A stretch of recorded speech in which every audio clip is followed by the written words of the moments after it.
My name is Spencer Robinson, and I work for the Missouri Department of Transportation. When MoDOT first started using StreetLight, I was responsible for our statewide traffic and pavement data collection, but currently I serve multiple roles on our Improve I-70 program. I will touch more on that later, though.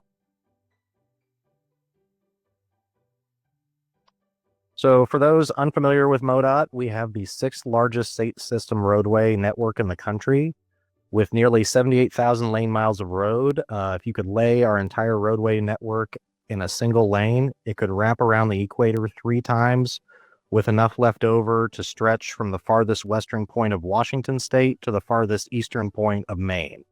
So that's a lot of roads to collect and a lot of data to maintain on our network. How did we do that? Before StreetLight, we used a combination of 150 continuous data collection sites and over 19,000 short duration traffic counts. Most of these short counts were set with pneumatic tubes, requiring crews to drag and nail tubes on heavy travel roadways. To get the highest quality, most reliable data, we collected this data with an in-house field crew. Pluses and minuses to that, with a finite number of data collectors, we were limited to collecting about 4,500 to 6,000 counts per year. So to split these into manageable batches, we set 3, 6, and 9-year count cycles based on the functional classification and ADT of the roadway. So the pros to our old approach were significant. We had reliable, highly accurate ground truth data, and we also were able to collect 13-bin vehicle classification data on over 70% of our short counts. However, there were drawbacks to this approach. These are small sample sizes based on 24 to 48 hours of data collected on a 3, 6, or 9-year rotation. We only collect data Monday through Thursday to avoid weekend fluctuations in traffic. And data was also not collected during highly seasonal periods. So if traffic was altered by a school or recreational travel, we would have to plan to avoid these times of year to avoid wild swings in ADT for quality control checks. As I mentioned before, we were limited to collecting 4,500 to 6,000 counts per year, and crews are required to collect data on interstates and other heavily traveled routes. So this is an example of a road that fell through the cracks. It is in southwest Columbia, and this former gravel road used to carry 100 vehicles per day in the image on the left. In the image on the right, you can see that the road has since been paved, widened, and filled with thousands of homes and a school. This road was on a 9-year count cycle, and the one time it was supposed to be counted was when the road was under construction, so it was skipped for several years. Currently, this road carries more than 8,000 vehicles per day. So when we started using StreetLight data, we brought in data from nearly 6,000 existing site locations. We compared these to existing ADTs, and currently we use approximately 60% of these counts in our program. ADTs are now based on a full year of traffic data and allow us to look at seasonal and daily fluctuations in each roadway. We are looking forward to bringing in more data to better represent actual traffic patterns. And all remaining counts are now collected on a 3-year count cycle. And our crews can now safely wait for gaps in traffic on less busy roads. Now I'll get to our Improve I-70 program. This $3.2 billion program involves rebuilding and expanding 193 miles of Interstate 70 from 4 lanes to 6 lanes from Kansas City to St. Louis. This program is split into 8 projects, largely delivered through the design-build process. For those unfamiliar, the design-build process is a fast-paced project delivery process where any unknowns have built-in risk costs that take away from the value of the scopes of our projects. As I mentioned earlier, I wear multiple hats for this program.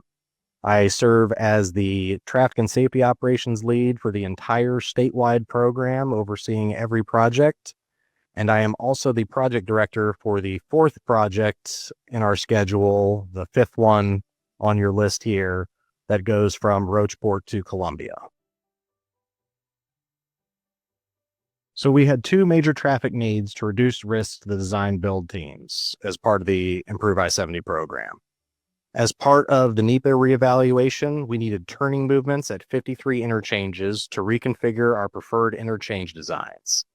We also needed hourly traffic volumes for teams to determine lane closure times and determine when to schedule closures for the least impact to the traveling public. I'll touch on turning movements first. Before StreetLight, our district staff would conduct a 12-hour intersection study using MyoVision cameras. Then central office planning would take that data and grow these 12-hour studies into average annual daily turning movements based on the ADTs of the adjoining roadways at the intersections. These turning movements were then grown to future year turning movements based on continuous site growth factors. Fewer pros to this approach. Turning movements are based on ground truth data with video evidence to review.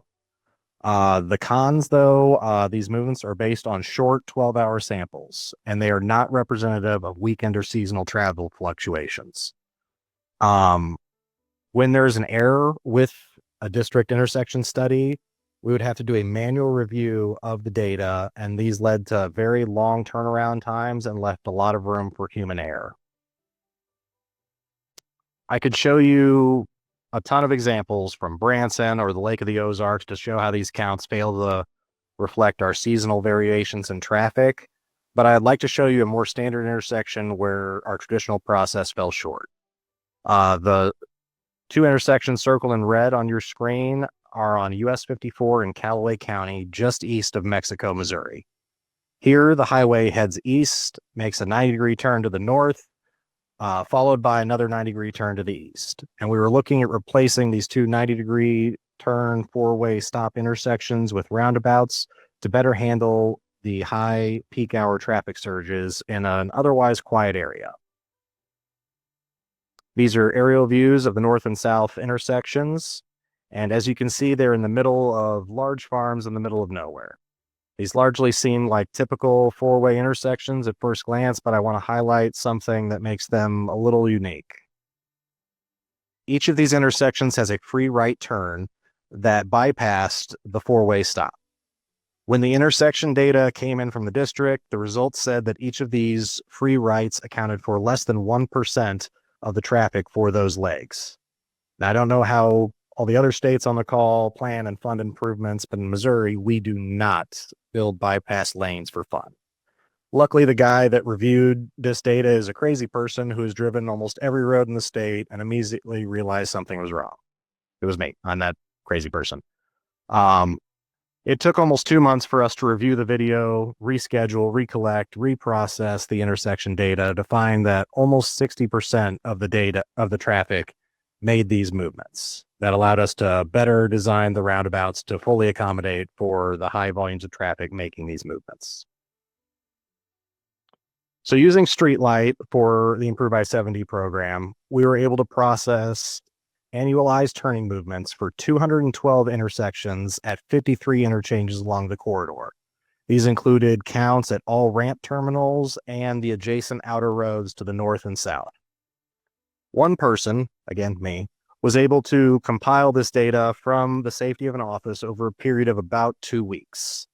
And districts are now able to run their own annualized turning movements without needing central office's help and can customize the day or season to capture critical times of year for their designs. Let me shift gears to hourly traffic volumes before they start playing me off the meeting. Before StreetLight, hourly volumes were based on that same short count data I talked about earlier, taken 3 to 9 years ago, grown by statewide averages and those in-between years, and then factored using continuous site factors from roads of the same functional classification. Due to the large backups and past work zones, we had varying levels of trust in this data within the organization, and this led to several overarching rules across the state, including no daytime lane closures on interstates. So our list of pros continues to shrink with this approach. The data is based on our MoDOT ADTs, and that's it. The cons, however, functionally classified roads are not the same across the state. An interstate in downtown St. Louis does not follow the same traffic patterns as one in north central Missouri. There's a lot of data interpolation with this process, and it is extremely difficult to replicate this data years later if needed. So with access to StreetLight data, we gathered traffic data for every segment of every project on I-70. And that is between every single ramp at every interchange for the 193 miles of I-70. We provided monthly, daily, hourly data by direction for the entire interstate to the design build teams. And we compiled this data in a pivot table. My fellow traffic nerds absolutely love this stuff. This allowed the design build teams to identify additional hours when lanes could be safely closed without impacting travel. It also allowed teams to more safely plan bridge demolitions and road closures to minimize impacts to the traveling public. It has also allowed us to quickly analyze when we can safely do emergency lane closures for road repairs. We're looking forward to using this data to better group our traffic segments based on daily and seasonal traffic patterns back in our planning division.